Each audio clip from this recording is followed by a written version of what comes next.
Professeur Didier Raoult, quelles sont les dernières évolutions concernant l'épidémie de coronavirus?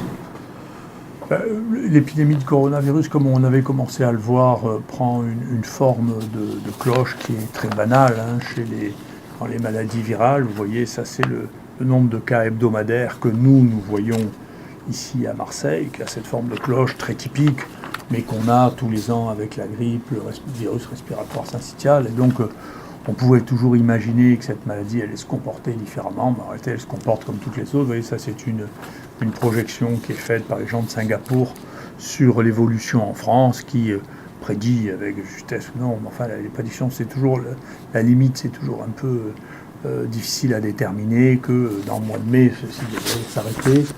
C'est une courbe, on l'avait vu la dernière fois, qu'on observe aussi en Chine. Vous voyez ici en Islande, qui sont les gens qui ont le plus testé de gens, la proportion de la population la plus testée au monde, c'est l'Islande.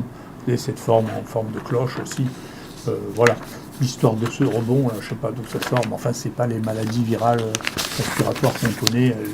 Elles évoluent pas en dos de chameau, elles évoluent en cloche. Voilà. Donc c'est une forme banale.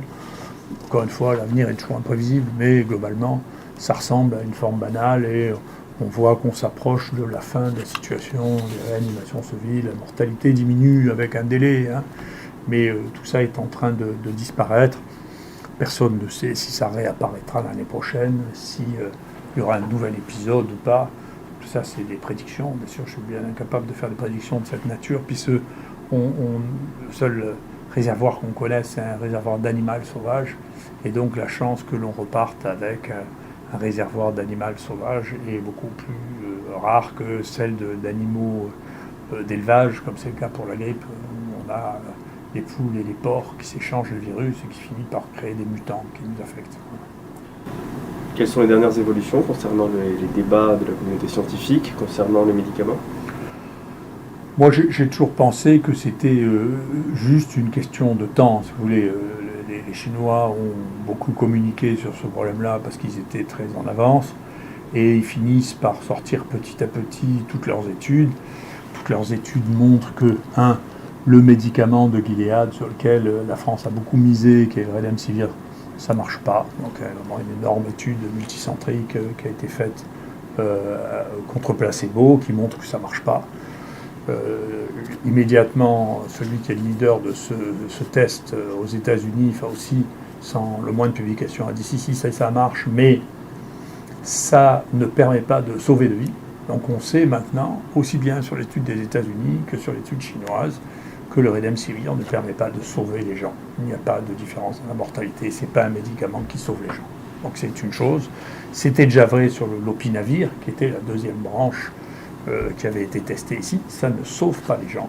Donc c'est deux médicaments qui ne sauvent pas les gens. Le troisième point qui se passe, c'est alors et les autres à base de chloroquine. Pour l'instant, ce que l'on voit, c'est qu'il y a un gros travail qui a été fait en Chine, encore une fois, sur plus de 500 personnes, chez des malades très affectés, avec une mortalité très lourde, et que dans ces conditions, la mortalité était divisée par 2. Donc c'est les seuls, pour l'instant, à avoir des résultats significatifs sur la mortalité. Un énorme travail vient aussi d'être publié, qui confirme ce qui avait été dit par le professeur Zhang depuis le début, c'est que quand on donnait de la chloroquine à 500 mg ou à 1 g par jour, on améliorait de manière significative les signes cliniques et on faisait disparaître le virus beaucoup plus rapidement que quand on ne donnait pas de chloroquine. Donc c'est des études qui sont énormes, basées sur beaucoup de gens, qui montrent ce que nous, on savait déjà, qu'on avait bien compris, c'est que la chloroquine et l'hydroxychloroquine ont un effet antiviral et un effet aussi anti-inflammatoire. C'est la raison pour laquelle ils sont utilisés, qui fait que c'est probablement le seul groupe de médicaments qui peut jouer un rôle au début de la maladie et à la fin de la maladie, c'est-à-dire quand il y a des virus et quand il n'y en a plus, il y a une réaction inflammatoire. Et il y a un travail qui a été fait, je ne sais pas s'il est déjà publié ou pas, qui montre que les pays qui ont utilisé la chloroquine ou l'hydroxychloroquine comme traitement ont eu une évolution de la dynamique des morts plus lente que les pays qui n'ont pas voulu l'utiliser, ce qui explique peut-être pourquoi les pays d'Extrême-Orient et les pays du Sud ont eu moins de morts que l'Europe et les États-Unis, qui ont un nombre de morts qui est extrêmement plus important que les autres pays. Voilà, donc c'est le point sur les traitements. De manière, tout ça se mettra tranquillement en place petit à petit, et on verra bien une fois qu'on aura la synthèse de tout ça, mais je n'ai pas beaucoup de doutes sur le résultat, j'en ai pas depuis le début.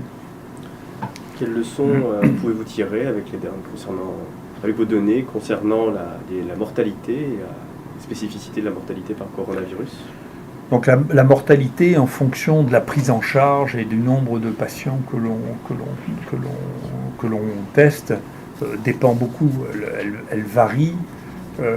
Chez nous, par exemple, on a chez les gens qui sont traités par hydroxychloroquine et azithromycine, on a une mortalité très basse qui est de l'ordre de 0,5%, qui est très très basse.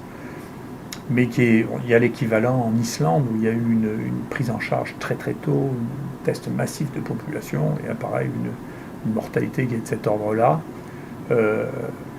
Si on regarde dans l'ensemble, chez nous, parmi tous les patients qui ont été hospitalisés, qu'ils soient traités par hydroxychloroquine, azithromycine ou non, certains avaient des contre-indications, etc., eh bien, il y a eu un seul mort de moins de 65 ans. Donc on voit que le risque dans la population qui n'a pas de facteur de risque, que ce soit l'âge avec hypertension, cancer, de mourir est extrêmement faible. Donc c'est pas une maladie très grave, à part chez les gens qui déjà étaient très touchés par les autres infections virales respiratoires. Donc tout le délire autour de la gravité monstrueuse de cette maladie est aussi une autre forme de délire déraisonnable. C'est pas vrai, bien entendu. C'est les gens qui étaient déjà âgés, qui avaient des autres pathologies.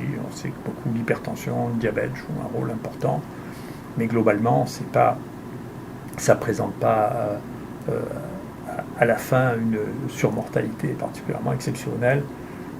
C'est grave chez les sujets qui sont déjà à risque. Il fallait essayer de détecter le plus tôt possible et traiter le plus tôt possible avant qu'ils aient des insuffisances respiratoires très importantes. Chez les enfants, ici il y a eu 150 patients, 150 enfants qui ont été hospitalisés. Il y a même un travail qui vient d'être soumis.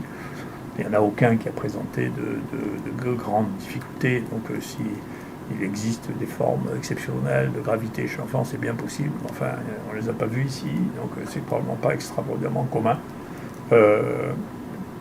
Et donc voilà, la contagiosité de cette maladie ne paraît pas non plus aussi extraordinaire que ce qu'on disait. On peut estimer probablement sur les données préliminaires que nous avons, ou les données préliminaires des pays dans lesquels on a réalisé beaucoup d'évaluations, que peut-être 3% de la population a été touchée. C'est beaucoup moins qu'une grippe, par exemple. Donc la contagiosité n'a probablement pas été extrême.